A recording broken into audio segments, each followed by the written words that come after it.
دەمەوێت منداڵەکەم زیاتر لە زمانێک بزانێت.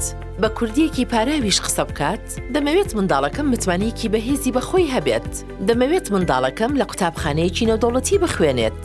لە هەمان کاتدا لەسەر بەها بەرزەمرۆیی و کولتوریەکان گۆش ببێت. بێخەمبە، منداڵەکەت فێری شتی زۆر زیاتر دەبێت لە یونایتد ساینس.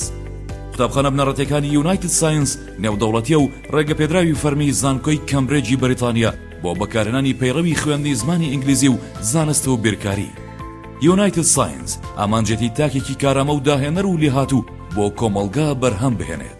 بۆ ئەم مەبەستە مامۆستای وانەکانی بیرکاری و زانست و کۆدینگ لە ڕێی بەکارهێنانی نوێترین تەکنەلۆژیای سەردەمەوە لەسەر بنەمای سەنتەربوونی خوێندکار لە ناوپۆلدا وانەکان دەڵێنەوە. هاوکات پەیڕەوی گشتوانەکانی قۆناغی بنەڕەتی بە جۆرێک داڕژراون کە منداڵان هەم فێر دەبن و چێژ وەردەگرن هەم بە پراکتیکی جێبەجێ دەکەن. Talking about building an earthquake resistant structure.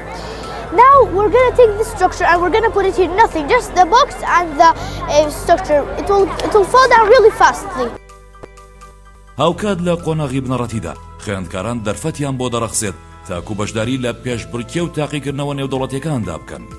لەم ڕێیەوە دەبنە خاوەنی مێدالیا و بڕوانەمەی نێودەوڵەتی. گرنگترین ئەرکی قوتابخانەکانی یونایتد ساینس دروستکردنەوەیەکی خاوەن بەهای بەرزی کۆمەڵایەتی و گەردوونیە. ئەمەش دەڕێی مامۆستایانی بە ئەزمون و ڕاهێنراوە بەدەستێت کە زۆرترین کاتەکانی لەگەڵ خوێندکار بەسەربات و ببێتە کەسێکی نمونە و پێشەنگ بۆ خوێندکارەکانی.